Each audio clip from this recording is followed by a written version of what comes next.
اس نے میری قدر نہیں کی۔ میں دوسری بیوی بن جاتی لیکن شاید وہ بنانے پر تیار نہ تھا۔ ان الفاظ کے ساتھ ہی مایا کی آواز سسکیوں میں بدل گئی۔ وہ خود کو مضبوط ظاہر کرنے کی کوشش کرتے کرتے شاید تھک چکی تھی۔ میرے پاس اس کی کال آئی تو وہ مدد چاہتی تھی۔ میں نے یقین دلایا کہ میں اس کے شوہر کو واپس لانے کی کوشش کروں گا۔ یہ بات غالباً 2 سال پرانی ہے۔ دوست نے مایا کے بارے میں بتایا کہ اس کے شوہر نے دوسری شادی کی ٹھان لی ہے، جبکہ اس کی پہلے سے ایک بیٹی ہے جس کی عمر 14 سال ہے، اور وہ دوسری شادی پاکستان میں کرے گا جبکہ پہلی بیوی دبئی میں ہے۔ اگر وہ برابری کے ساتھ رکھ سکتا ہے تو کر لے۔ دوست کا کہنا تھا کہ وہ ذمہ دار لڑکا نہیں ہے۔ وہ میری مدد چاہتا تھا۔ میں نے مایا کو تمہارے بارے میں بتایا ہے، وہ تم سے خود بات کرنا چاہتی ہے، جبکہ کراچی میں مایا کے والدین بھی ملنا چاہتے ہیں۔ بہرحال کچھ دنوں کے بعد مایا کے والدین سے ملاقات ہوئی۔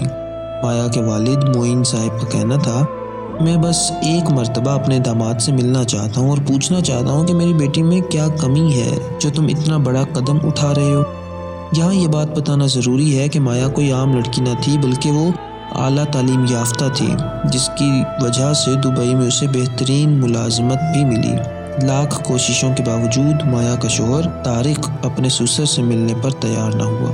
ایک رات مایا کا میسیج آیا کہ میں آپ کے دوست کی بھانجی ہوں اور آپ سے بات کرنا چاہتی ہوں۔ واٹس ایپ میسیج کے ذریعے مختصر بات چیت کے بعد میں نے مایا سے کہا کہ فون پر تفصیل بتا دیں۔ مایا کی کال آئی اور وہ رونے لگی، بس یہی کہتی جاتی کہ میں نہیں جانتی مجھ سے کیا غلطی ہوئی۔ ہوا یہ کہ طارق کسی کام سے اسلام آباد گیا تھا جہاں اس کی نائلہ سے ملاقات ہوئی۔ نائلہ غیر شادی شدہ تھی اور ملازمت کرتی تھی۔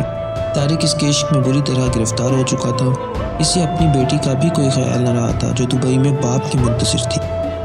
طارق اسلام آباد سے واپس دبئی پہنچ کر بھی دن رات نائلہ سے بات چیت کرتا رہتا۔ حد تو یہ ہو گئی کہ نائلہ سے بات کرنے کے لیے اب وہ کہیں دور نہ جاتا بلکہ گھر کے بیڈ روم میں ہی اس سے فون پر باتیں کرتا۔ مایا کڑتی رہتی۔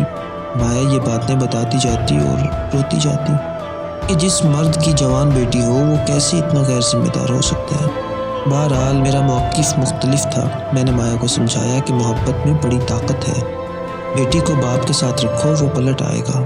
میرے خیال میں دوسری شادی کرنا جرم نہ تھا، لیکن پہلی بیوی اور بیٹی کو تنہا چھوڑنا نہایت غیر ذمہ داری تھی۔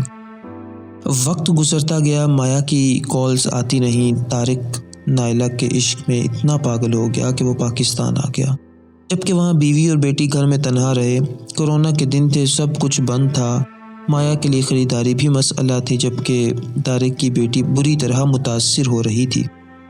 مایا نے بہت چاہا کہ خاندان کے بڑے جائیں اور طارق کے گھر والوں سے بات کریں، لیکن سب کو اپنی بے عزتی کا خوف تھا۔ آخر میں نے فیصلہ کیا کہ میں طارق سے ملوں گا۔ مایا سے نمبر حاصل کیا اور طارق کو کال کی۔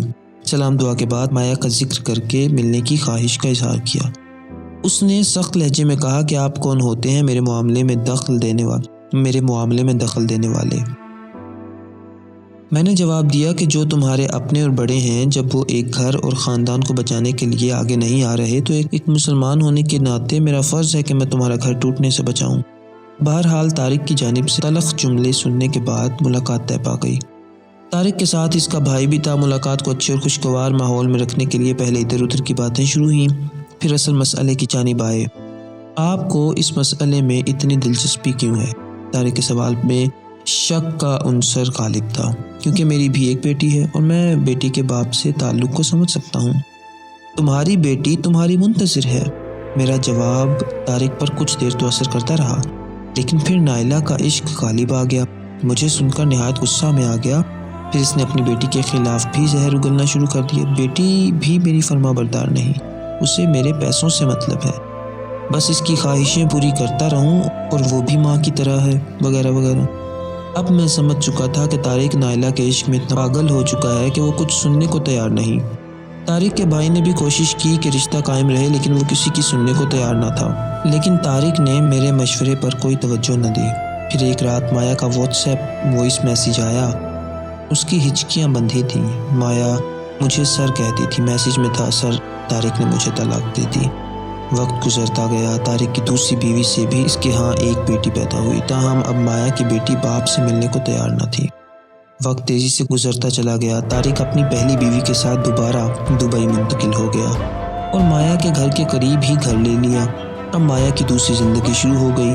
میں نے مایا کو مشورہ دیا کہ وہ اپنی عدت پوری کرتے ہی دوسری شادی کا سوچے اور بہتر رشتہ ملتے ہی شادی کر لے۔ مایا کو اس دوران ایک شخص ملا جو عمر میں مایا سے بہت کم تھا لیکن شادی شدہ تھا۔